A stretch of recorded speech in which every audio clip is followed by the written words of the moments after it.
राशि के जातकों के लिए ना एक बहुत सुंदर विचार है। Balance isn't something you find, it's something you create. और यही आपकी सबसे बड़ी ताकत है, बैलेंस। चाहे जीवन में कितनी भी हलचल हो, आप दिल और दिमाग के बीच का ना एक परफेक्ट मिडिल पाथ पकड़ ही लेते हैं। अब बात करते हैं आपके लिए सितंबर 2025 के महीने की, जो कई मायनों में बदलाव एंड सेल्फ रियलाइजेशन का समय है। इस बार की ग्रह स्थिति के जान लेते हैं। सबसे पहले देखिए, गुरु यानी जुपिटर बैठे हैं मिथुन राशि में, आपकी कुंडली के नवम भाव में। वहीं पर शुक्र आपके 14 सितंबर तक कर्क राशि यानी कि 10th हाउस में रहेंगे और फिर 15 सितंबर से सिंह राशि में यानी कि एकादश भाव में प्रवेश करेंगे। वहीं पे सूर्य का गोचर 16 सितंबर तक सिंह राशि में एकादश भाव में और फिर 17 सितंबर से कन्या राशि यानी कि द्वादश भाव में आ जाएगा। बुध भी 14 सितंबर तक सिंह राशि में और फिर कन्या राशि में चले जाएंगे।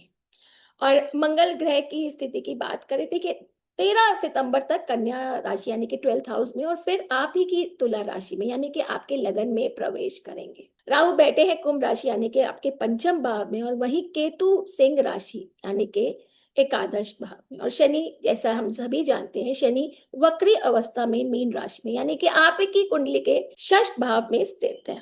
अब आइए करके एक एक करके आपके हर इंपॉर्टेंट एस्पेक्ट पे नजर डालते हैं। देखिए, सबसे पहले शुरुआत करते हैं करियर। सितंबर के पहले 2 हफ्ते प्रोफेशनल लाइफ में थोड़ा ऑब्जर्व करने वाला रहेगा। शुक्र का 10th हाउस में होना आपके बॉस और सीनियर्स के साथ बेहतर कोऑर्डिनेशन देगा, परंतु केतु की दृष्टि 11th हाउस में होने से कभी कभी आपके कार्यों का ना क्रेडिट किसी और को मिल सकता है। वहीं पर 15 सितंबर के बाद शुक्र आपका एकादश भाव में आते ही नेटवर्किंग और सोशल लाइफ स्ट्रांग होगी। मरकरी और सूर्य का कन्या में जाकर 12वें भाव में ट्रांजिट करने से आपके फॉरेन क्लाइंट्स या एमएनसी में काम कर रहे लोगों को नए असाइनमेंट मिल सकते हैं। इस टाइम पर ना जल्दी रिएक्ट ना करें, पेशेंस रखें और टीम वर्क में काम करें। अब आगे बढ़ते हैं बिजनेस के लिए। तो देखिए, व्यापारिक दृष्टिकोण से यह महीना ग्रोथ और पार्टनरशिप के लिए काफी अच्छा रहेगा। गुरु 9th हाउस में बैठकर आपके विजडम को बढ़ा रहे हैं, जिसे आप लॉन्ग टर्म इन्वेस्टमेंट प्लान्स पर काम कर सकते हैं। तो जो लोग फैमिली बिजनेस चला रहे हैं उन्हें फादर या एल्डर मेल की सलाह से फायदा होगा। वहीं पर 13 सितंबर तक मंगल 12वें भाव में, इसलिए खर्चे ज्यादा हो सकते हैं, स्पेशली ब्रांडिंग या प्रमोशन में। लेकिन 14 सितंबर के बाद मंगल के लगन में आने से जो डिसाइसिवनेस और कॉन्फिडेंस में जबरदस्त वृद्धि होगी। लेकिन नए कॉन्ट्रैक्ट साइन करने से पहले ना हर क्लॉज को इस समय ध्यान से पढ़ लें। वहीं पर फाइनेंस और इन्वेस्टमेंट की बात करें, देखिए सितंबर का महीना धन के मामले में थोड़ा ड्यूअल नेचर का रहेगा। एक और गुरु की दृष्टि से फॉरेन इनकम या हायर सोर्स से पैसे आएंगे और दूसरे से 12वें भाव में कई ग्रहों के कारण खर्चा भी अनकंट्रोल लग सकता है। 15 तारीख के बाद शुक्र जैसे ही आपके 11th हाउस में आकर अचानक गेन्स या बोनस का योग बना रहे हैं। स्टॉक मार्केट, म्यूचुअल फंड या निवेश के लिए ये समय ठीक है, अच्छा है, लेकिन स्पेकुलेटिव इन्वेस्टमेंट से बचे क्योंकि राहु आपके 5th हाउस में है। तो खर्चों पर आपको कंट्रोल रखें और फाइनेंशियल प्लानिंग करके चलिए। अब बात करते हैं ट्रैवल की। तो देखिए, सितंबर के पहले पार्ट में ना, पहले भाग में किसी रिलीजियस या स्पिरिचुअल यात्रा का योग बन सकता है।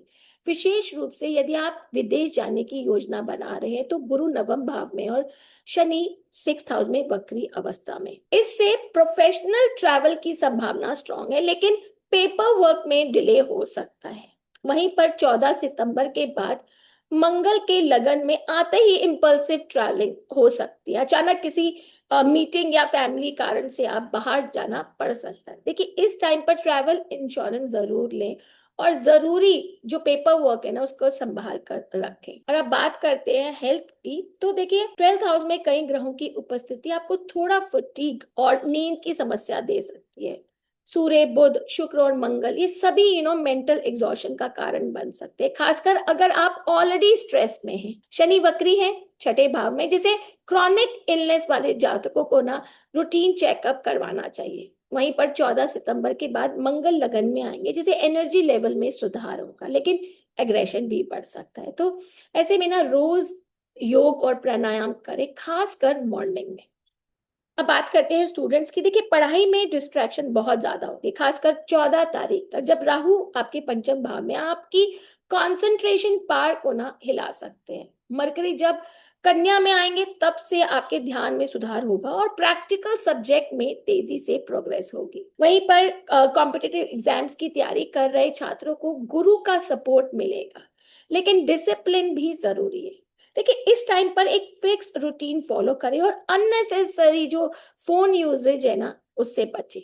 अब बात करते हैं रिलेशनशिप, फैमिली और लव लाइफ की। देखिए पारिवारिक दृष्टिकोण से ये महीना थोड़ा सा ना मिक्स्ड रहेगा। पहले 2 हफ्तों में 12वें भाव में शुक्र और सूर्य होने से ना कुछ मिसअंडरस्टैंडिंग्स हो सकती है, खासकर पत्नी या माता पिता के साथ। वहीं पर अगर लव रिलेशंस वालों की बात करें तो देखिए राहु आपके पंचम भाव में होने के कारण ना कभी कभी ओवर एक्सपेक्टेशन की वजह से टेंशन आपको दे सकता है। 15 तारीख के बाद शुक्र के 11th हाउस में आते ही रिश्तों में वार्मथ और समझ पड़ेगी में है, उन्हें अपने शब्दों पर ध्यान देना चाहिए और जो शादी के इच्छुक है उनके लिए ये समय अनुकूल हो सकता है। देखिए अपने पार्टनर की भावनाओं को समझे और ईगो को इस समय टालें।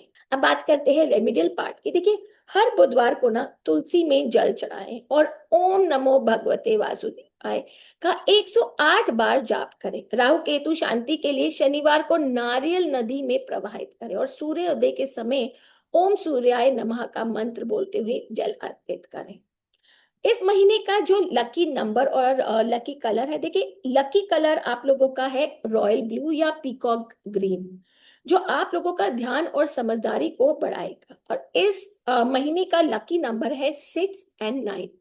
तो तुला राशि वालों देखिए सितंबर 2025 आपके लिए ना सेल्फ इंट्रोस्पेक्शन, काम स्ट्रेटजी और इमोशनल बैलेंसिंग का महीना है। करियर में न्यू अपॉर्चुनिटीज आएंगी, फाइनेंस में खर्चे और इनकम दोनों का बैलेंस बना रहेगा।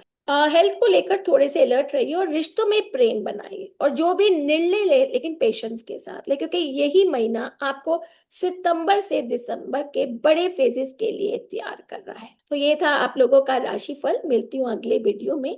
और अगर आपने इस चैनल को सब्सक्राइब नहीं किया है तो सब्सक्राइब और कर दीजिए और बेल आइकन दबा दीजिए।